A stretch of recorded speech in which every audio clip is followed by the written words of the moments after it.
Arc-en-ciel avec Abdilatif.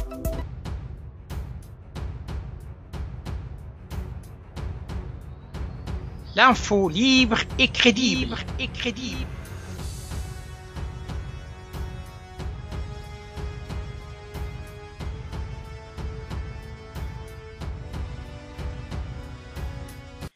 Bonjour à toutes et bonjour à tous et bienvenue dans l'émission Arc-en-ciel. Mesdames et messieurs, nous sommes heureux d'être en ligne avec Madame Dunia Bouzar. Bonjour.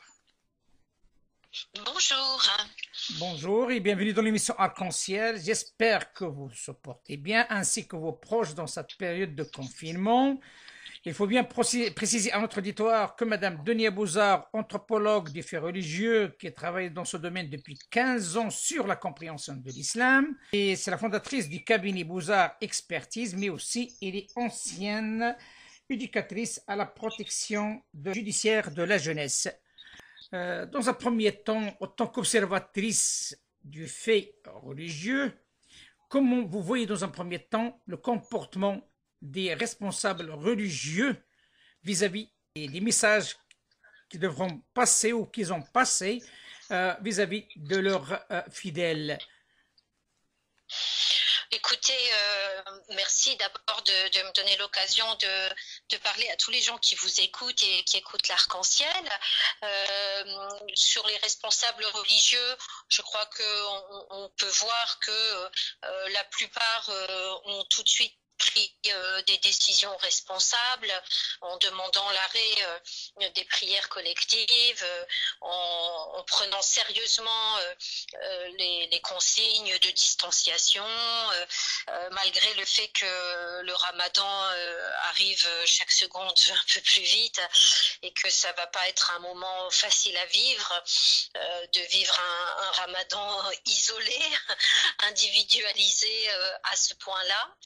Mais malgré tout, les responsables religieux ont fait passer les consignes sanitaires de manière responsable avant toute autre considération, bien sûr, dans la majorité.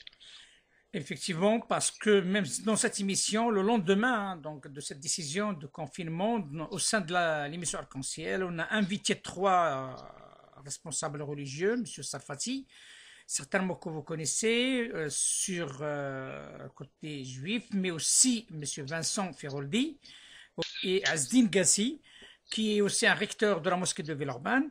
Et tout le monde a appelé effectivement au respect de consignes données par le gouvernement sur le plan sanitaire. En tout cas, sincèrement, on se réjouit un petit peu quand même, hein. Les gens ont pris cette chose au sérieux, ils ont bien compris c'est leur intérêt personnel et collectif qui est en jeu. On a vu, il y a plus sur l'aspect musulman, il n'y a plus de salat al-Jumu'ah, hein, donc la prière du vendredi, même les autres salats hein, à travers les mosquées, donc il y a un arrêt définitif. Mais néanmoins, il y a une activité assez intéressante sur le plan réseaux sociaux. Cette crise de Covid-19, c'est une crise inédite et qui certainement va laisser des traces sur le plan sociétal. Et c'est ça qui me concerne aujourd'hui dans notre débat, c'est qu'il y a certainement un fait qui ne va pas être passé comme un fait banal. C'est un fait qui certainement va laisser des traces. Tout le monde est confiné. Les enfants ne vont plus à l'école, il n'y a plus de contact entre personnes rarement, avec un respect bien entendu des mesures barrières, et ainsi de suite. Selon en tant qu'observatrice, et surtout sur ce plan sociétal et aussi ce plan psychologique de la chose, comment vous voyez l'avenir? Est-ce que cette situation permettra certainement, à mon sens, mais c'est une question que je vous pose, permettra à l'avenir de se poser des questions sur soi-même, mais en même temps d'avoir un impact sur ce qu'on appelle le vivre ensemble? C'est une question intéressante et bien large. On peut dire que dans toutes les crises, de toute façon, les gens ne sont pas égaux pour subir des crises, c'est-à-dire que ce sont toujours ceux qui sont dans des conditions difficiles au niveau social et au niveau économique, qui subissent les choses au carré, j'ai envie de dire une souffrance multipliée. D'abord sur la question de l'espace, bien sûr, le logement, mais aussi sur les pathologies qui sont liées à la pauvreté. Je pense à l'alcoolisme. Et il est évident que dans les familles où il y a déjà des dysfonctionnements qui sont liés à leur situation précaire, la vie confinée n'est pas la même que dans une famille où il n'y a pas de pathologie et où il n'y a pas d'angoisse pour survivre déjà présente avant la crise. Les enfants aussi ont des injustices notables et je pense que le gouvernement s'est aperçu, doit avoir des remontées importantes au niveau de la disparité des chances de suivre l'école par les devoirs par Internet, sans parler là aussi des conditions matérielles, présence ou pas d'une photocopieuse, présence ou pas d'un ordinateur à la maison, disponibilité des parents, compétences des parents. Je pense à des parents qui ne maîtrisent pas forcément la langue française pour faire le devoir des enfants, mais je pense aussi à des parents qui n'ont pas un niveau élevé et qui ont du mal à un certain moment à suivre l'éducation des enfants. Et puis les compétences nerveuses et les compétences pédagogiques, tous les parents, et là je pense que tout le monde se reconnaîtra, tous les parents ont découvert que c'était un sacré métier, l'enseignement, et ceci pendant de nombreuses heures dans la journée. Voilà. Donc c'est vrai que les enfants de familles favorisées, dirons-nous, ne vont pas subir la même chose que les enfants qui se retrouvent un peu seuls, qui vont se retrouver en échec. Et parfois, ce confinement, on le sait très bien, a multiplié des violences familiales qui peuvent se répercuter sur l'enfant ou sur un des conjoints, notamment les femmes, bien sûr, puisqu'on sait que ça a doublé dans tous les pays européens. C'est-à-dire qu'on est en 2020, on est en Europe, et puis quand les couples, les familles restent ensemble, on a, une alerte rouge, une mise en danger imminente de femmes à l'intérieur de leur couple. C'est quand même ahurissant, ce chiffre, cette explosion des violences familiales est quand même ahurissant. Ça tombe bien, c'est une belle introduction, Madame Bozard. Vous parlez de violence familiale. La violence familiale, depuis toujours, ça a existé, depuis un certain temps, mais elle a pris de l'ampleur, comme vous venez de le citer. Ce n'est pas un facteur déterminant dans le choix de l'éducation de l'enfant ou bien la dérive de l'enfant. Ah ben, bien sûr, un enfant qui subit des violences familiales a ce qu'on appelle un psychotrauma, c'est-à-dire soudainement un rapport à la mort qu'il n'a pas vu arriver, quelque chose de très soudain, sans explication, c'est-à-dire sans mots pour le dire. C'est la définition du psychotrauma. Et tout enfant qui a vu sa mère, par exemple, se faire violenter a ce sentiment, quel que soit le degré de la violence, que la mort est imminente, puisque c'est un enfant, il symbolise la personne qui le protège. Donc il y a une espèce de face-à-face avec un sentiment de mort qui n'avait pas à être là, et qui n'est pas, même si quelqu'un a une maladie, c'est ce qu'on appelle le psychotrauma. C'est soudain, il n'y a pas les mots pour le dire, c'est inexpliqué, d'autant plus que ça vient du papa. Donc il n'y a pas de cohérence dans la tête de l'enfant. Donc le psychotrauma dû à la violence familiale est quelque chose de bien connu par les psychologues, qui laisse des traces non seulement dans le comportement de l'enfant, qui lui-même peut à un moment donné reproduire la violence et avoir besoin d'être l'autre pour ne jamais être la victime, pour croire qu'il ne sera jamais la victime. C'est une façon inconsciente de se protéger.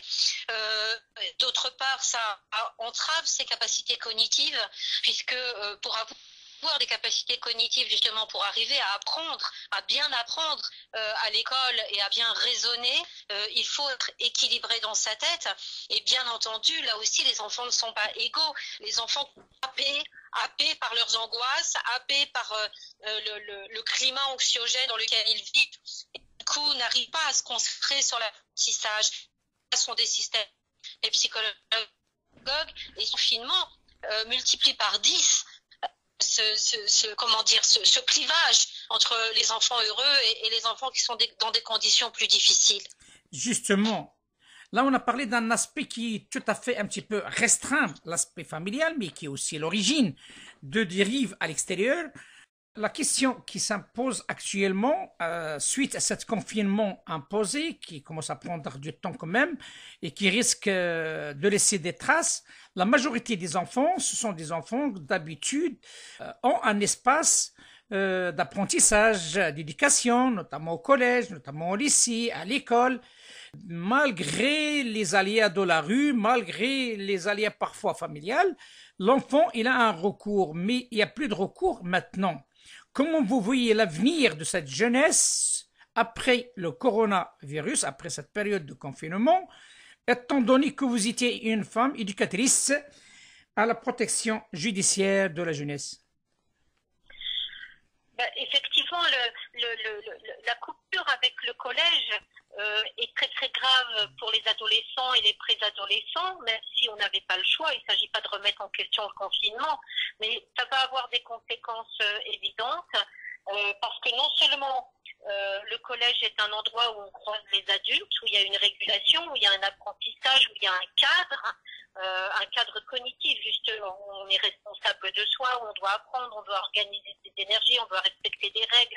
Donc il y a tout un apprentissage de vie qui se fait au collège, mais il y a aussi non seulement les adultes, mais la rencontre avec les pairs, PAIRS, c'est-à-dire d'autres jeunes à qui on s'identifie, avec qui on trouve un sens à sa vie, avec qui aussi on est plus ou moins obligé d'apprendre les règles, d'intérioriser les règles pour vivre en société. Alors évidemment, c'est à l'âge de l'adolescence que tout ça se joue particulièrement, même si ça commence à se jouer dans l'enfance.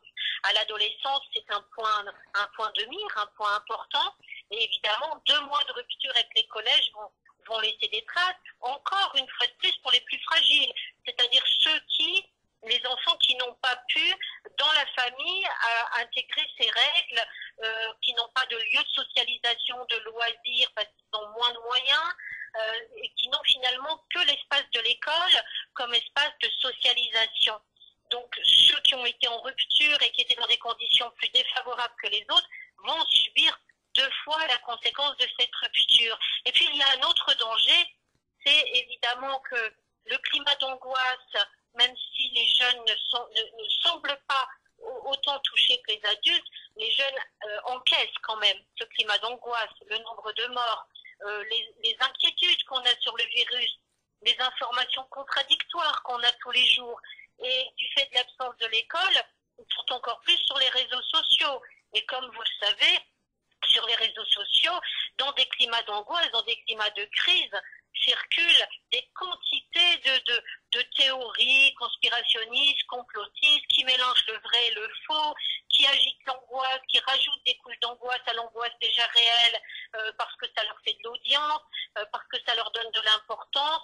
Et alors, plus les jeunes se retrouvent dans une espèce de grande solitude, à la fois de leurs amis, à la fois des adultes avec qui ils auraient pu discuter de leur angoisse, et plus ces théories simplistes, finalement, vont avoir un impact sur eux, vont faire autorité, comme on dit, parce que quand l'humain a peur, eh bien, il cherche à se rassurer, et que finalement, quand tout le monde vous dit « je ne sais pas », ou bien « ça peut changer d'une minute à l'autre », ou bien chacun accuse l'autre d'avoir inventé ce virus, ou enfin tout ce qui circule, mais finalement, c'est quand on a peur, on a envie de s'accrocher à une explication parce que c'est rassurant et que le vide n'est jamais très rassurant. Donc, en plus du manque de la rupture, de la perte d'adultes repères au collège, en plus du groupe d'amis perdus qui auraient peut-être pu réguler un petit peu,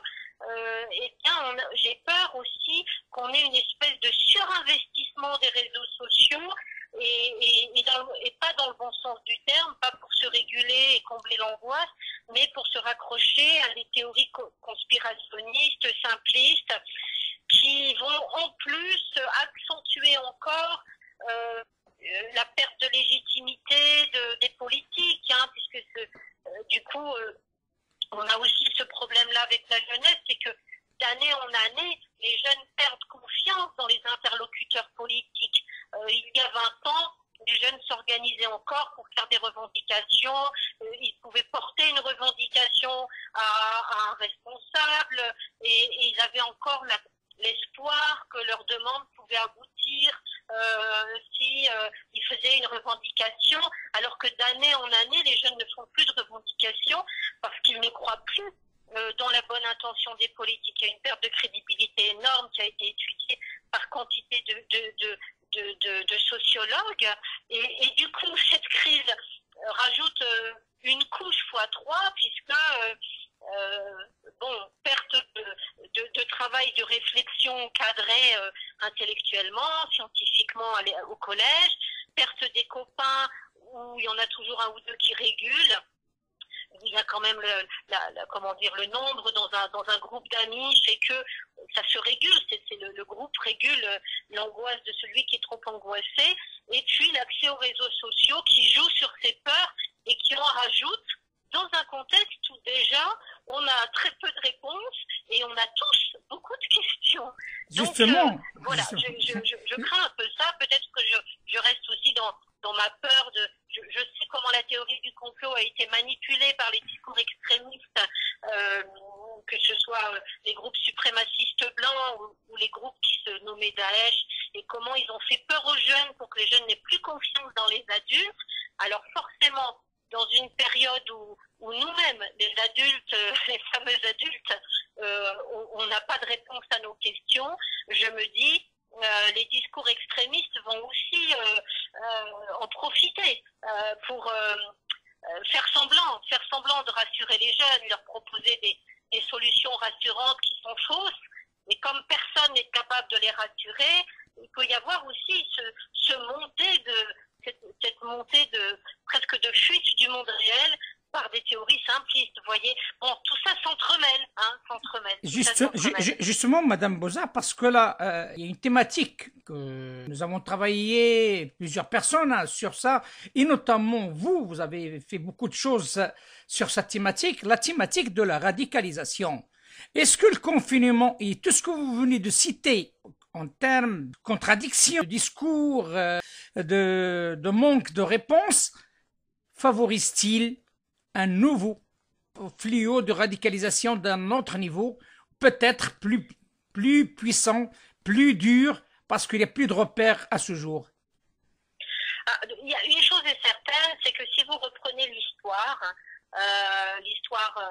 des 100 dernières années, à chaque fois qu'il y a eu une période de crise, que ce soit une crise sanitaire ou que ce soit une crise économique, il y a toujours eu un bouc émissaire et la population finit toujours, il y a toujours un moment où on dit c'est la faute de cela. Soit c'est un système qui est naturel à l'homme, de vouloir toujours se dédouaner et trouver des responsables, parce que quand vous trouvez des responsables, eh bien vous vous dites ça peut pas m'arriver à moi, ou bien c'est à cause d'eux, donc vous avez on dit une espèce de vision bipolaire du monde. Il y a nous, il y a eux, et eux c'est les mauvais, et nous on est les gentils, et ça rassure ça. Ça rassure parce qu'on sait de qui on doit avoir peur. C'est les Chinois, soit c'est les Américains, soit c'est les Juifs, et on fait une catégorie. Bon, les musulmans aussi. Donc il y a les Noirs. Hein, il y a plein de catégorisations qui se créent, qui rassurent selon l'histoire. Bon, on sait que le nazisme est monté à partir comme ça, où on accusait les Juifs de faire un complot. On sait qu'à chaque fois, il y a...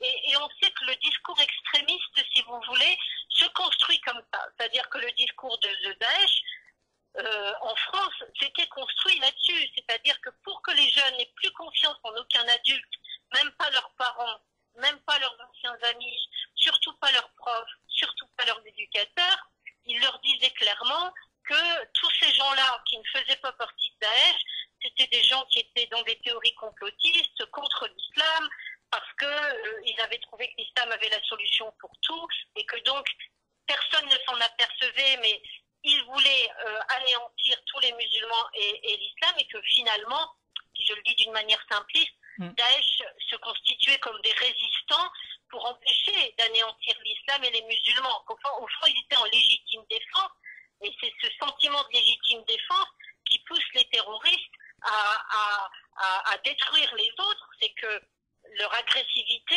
est proportionnelle à leur sentiment de légitime défense. Donc ils inversent un petit peu les auteurs et les victimes, et eux, quand ils détruisent autour d'eux, quand ils massacrent, au fond, ils se prétendent et ils se sentent parfois, sincèrement, en légitime défense. Donc, évidemment que l'extrémisme peut toujours venir d'un sentiment de peur qui est ensuite manipulé par des mouvements extrémistes. Récemment, la Fondation Jean Jaurès a sorti une statistique où les électeurs du Rassemblement national seraient 40% à croire que, alors bien avant la polémique de ces jours-ci, aurait été pensé que le virus était volontairement créé par les Chinois pour anéantir le reste de la planète. Et c'était pas du tout le même chiffre dans les autres partis politiques. C'était énorme au niveau du Rassemblement national.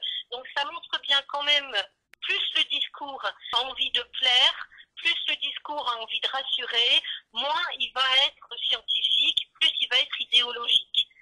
Donc oui, on peut dire que, en tout cas, cette crise ne va pas aider le vivre ensemble au sens de la confiance que les humains se portent pour vivre ensemble. Parce que pour vivre ensemble, il faut qu'on se fasse confiance.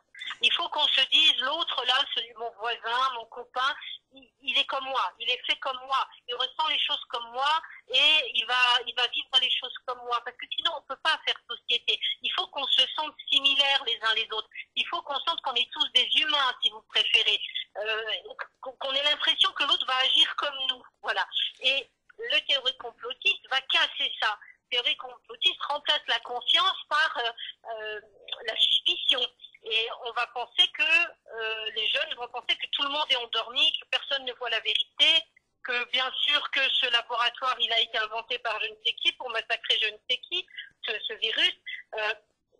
Et ça aura d'autant plus de force que des scientifiques eux-mêmes nous donnent des doutes et que nous sommes dans un contexte où nous avons des informations contradictoires.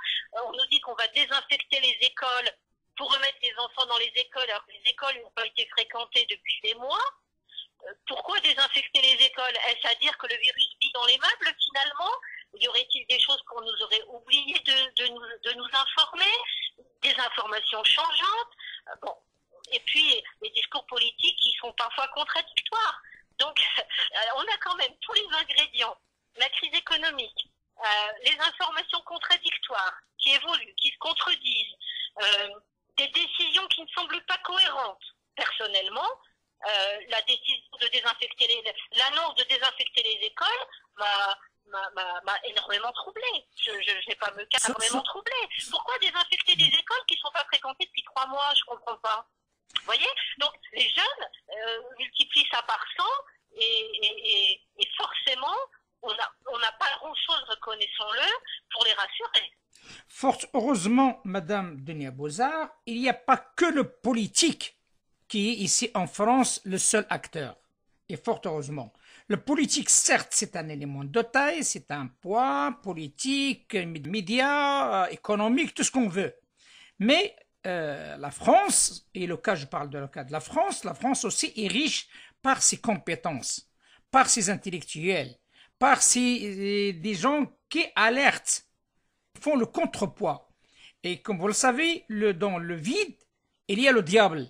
Alors, parmi les actions, et je tiens à vous en remercier infiniment parce que j'ai reçu votre mail et j'ai répondu moi-même par rapport à cette initiative dans une période inédite de confinement. D'habitude, ce n'est pas ce qui est connu par rapport à votre organisme, donc qui enquête sur le terrain, cette cabinet d'expertise qui enquête sur le terrain, qui pose des questions directes avec des gens, et vous avez opté pour passer des messages via Facebook, bien entendu. J'invite notre auditoire à se rendre à cette page de Madame Dunia Bozard, là où on parle de cette enquête sous forme de questionnaire qui répond à ces angoisses que vous venez de citer, Madame.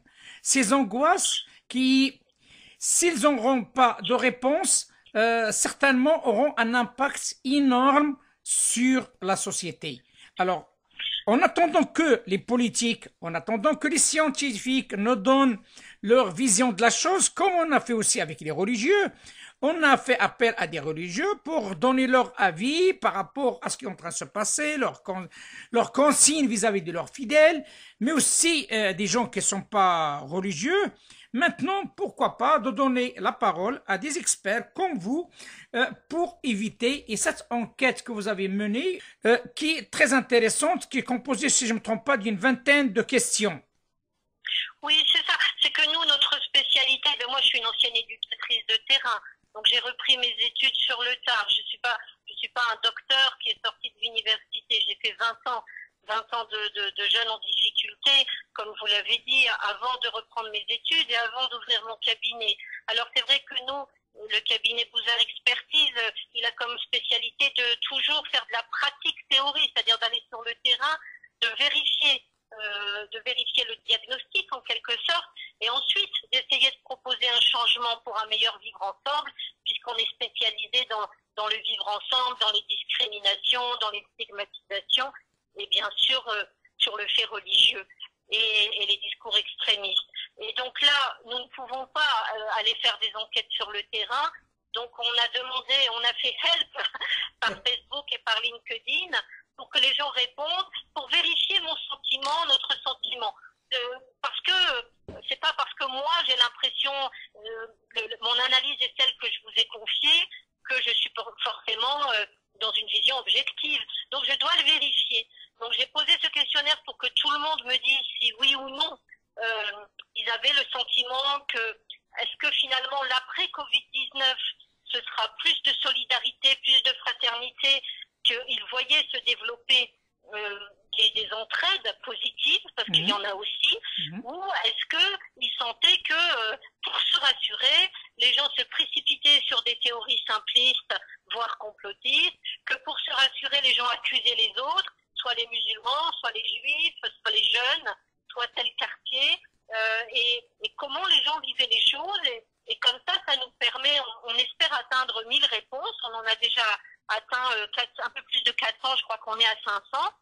On aurait voulu atteindre 1000 réponses pour pouvoir faire des statistiques et puis commencer à discuter avec les internautes des résultats, c'est-à-dire comment on interprète, nous notre spécialité aussi, d'habitude on le fait dans des groupes de travail, c'est que c'est pas nous, toutes seules, qui analysons les chiffres qu'on trouve. On le fait avec les acteurs, on le fait par exemple si on va dans une entreprise ou si on va dans un centre social, ensemble on regarde les résultats, on se dit bon, alors on en tire quoi? Alors il faudrait faire quoi? Alors ça veut dire quoi? Et qu'est-ce qui pourrait améliorer les choses? Et c'est où que ça blesse? On le fait ensemble, c'est pas nous, les entre guillemets sociologues, anthropologues qui amenons les réponses. Non, on le fait tous ensemble parce qu'il n'y a rien de mieux que de croiser les regards.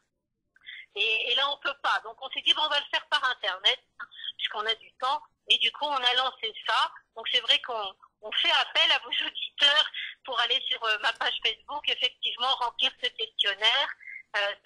Si on atteint 1000 personnes, ça sera vraiment quelque chose de scientifique. Et je profite d'Arc-en-Ciel pour annoncer que derrière, quand on aura commencé je m'attaquerai aux résultats dès la semaine prochaine, si j'arrive à 1000 résultats, là, si les gens répondent vite. Et ensuite, je compte faire aussi un questionnaire justement sur la question des violences, des violences familiales, essayer de voir si les gens accepteraient aussi de travailler là-dessus. Et notamment, je vais vous dire quelque chose, peut-être ça va choquer les gens, mais de travailler sur les hommes violents. Parce que depuis des centaines d'années, on travaille sur les femmes violentées, ce qui était nécessaire, ce qui était vraiment une première étape importante. Mais il faut aussi travailler sur les hommes violents pour amener un changement. Parce que tant qu'il y aura des hommes violents, c'est très bien d'arriver à soutenir, à protéger les femmes, mais évidemment, l'homme violent va reproduire sa violence sur une autre femme. Et donc moi, un petit peu comme j'ai fait avec les djihadistes, les extrémistes de toutes sortes, etc., ce qui m'intéresse, c'est d'essayer d'aider une personne qui commence à ne plus vivre en société, à pas supporter les autres. Donc je vais essayer de construire un nouveau questionnaire après si les auditeurs de l'Arc-en-Ciel veulent bien nous aider pour finir de répondre et arriver à 1000 réponses. En tout cas, l'émission Arc-en-Ciel fera ce qui est de ses pouvoirs et soyez sûrs et certains, votre message il va être transmis à notre réseau qui est assez important, surtout par mailing, hein, à travers le monde. Mais il y a des mots qui me reviennent par rapport à ce questionnaire qui sont vraiment qui me frappent à titre personnel. Dès le départ, on parle de stigmatisation, on parle aussi de l'anxiété, on parle aussi de cette façon de vivre cette pandémie plutôt.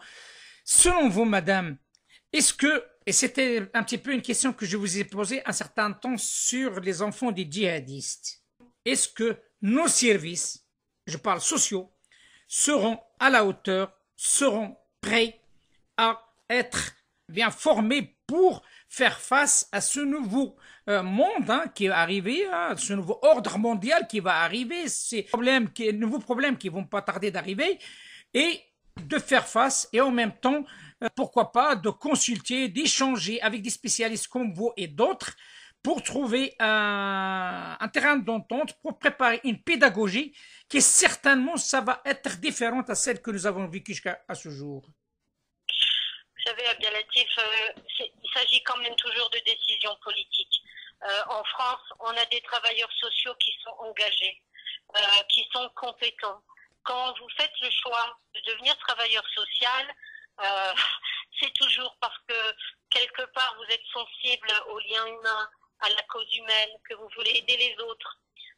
C'est pour ça que j'ai été très meurtrie quand le gouvernement s'est mis à attaquer tous les gens qui essayaient de travailler sur la déradicalisation, c'est-à-dire au fond de se demander quel était l'avenir des jeunes qui avaient été embrigadés. On s'occupait pas des chefs de filière, nous.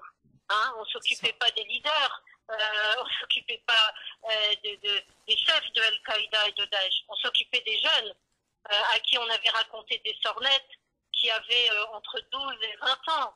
C'était ça. Et quand on se met sa propre vie en jeu, comme d'autres gens l'ont fait avec moi et en dehors de moi, pour essayer d'enrayer la problématique, et que les médias, par représailles politiques, font croire que c'est tous des gens pas compétents, des gens qui cherchent des subventions. Mais enfin, quand les gens cherchent de l'argent, ils font du commerce en bijouterie ou en je ne sais quoi, ou en industrie, mais ils ne font pas éducateurs. C'est pas un métier qui rapporte, éducateur. Trouvez-moi un éducateur riche et vraiment il fera la une. Non, alors bon, là c'est la même chose. J'ai envie de vous dire que est-ce que l'État veut que les éducateurs aient les moyens, même les institutions aient les moyens d'avoir des effectifs, d'avoir des équipes assez nombreuses pour s'occuper de l'après-Covid-19 et des dysfonctionnements que le confinement a entraînés, sans compter les décès, les chocs traumatiques, les souffrances énormes, tout, à tous les niveaux.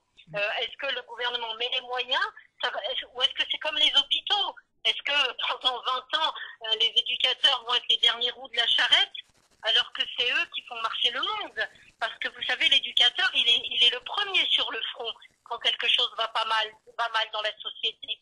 Hein, avant que le jeune il devienne un délinquant, un djihadiste, un pervers, un homme violent, un bandit, avant tout ça, l'éducateur il est le premier sur le front à voir les premiers signes. Mais s'il n'a pas les moyens, s'il travaille des heures et des heures pour un salaire de misère, qu'il n'arrive pas lui-même à nourrir sa famille, qu'il n'a plus de force, qu'il n'a même pas de quoi acheter une voiture qui roule et qu'il est en panne tous les 3 jours, ça le ralentit dans son efficacité.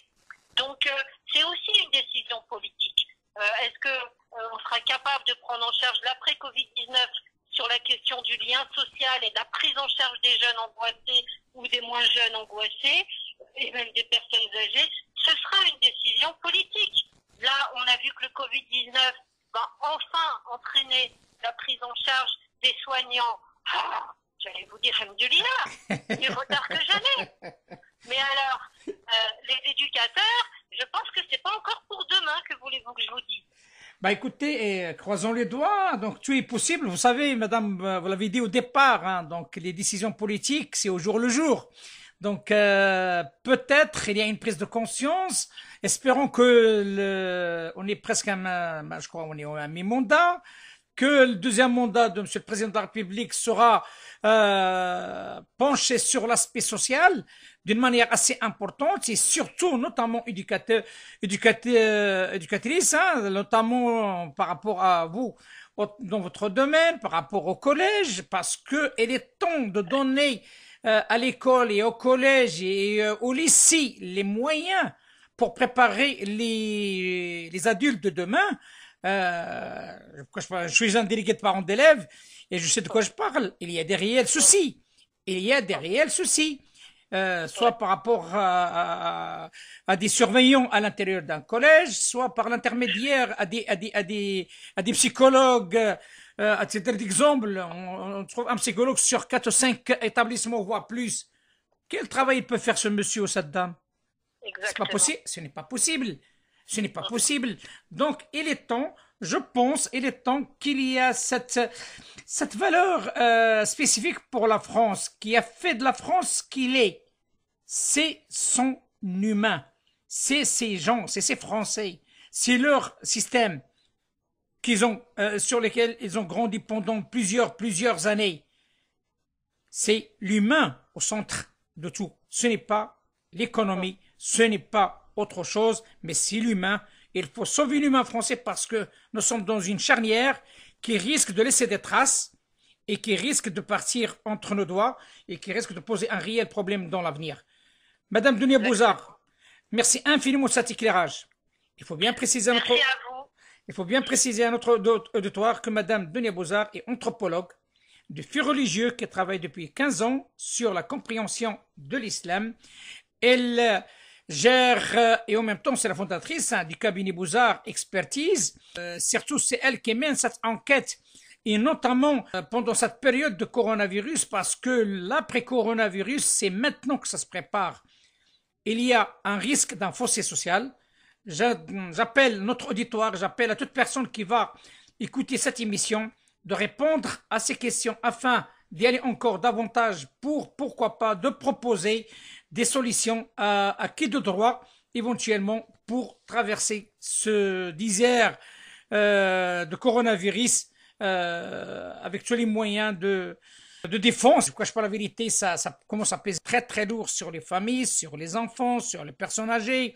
Tout le monde souffre et il est temps qu'on s'en sort et on sort très très bien, mais surtout unis, je pèse mes mots, unis après cette Covid-19. Madame Bouzar, merci infiniment.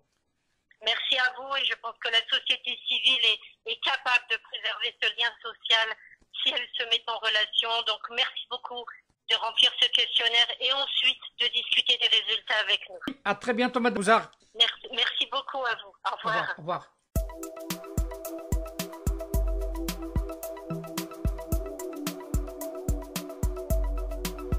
Arc-en-ciel avec Abdilatif.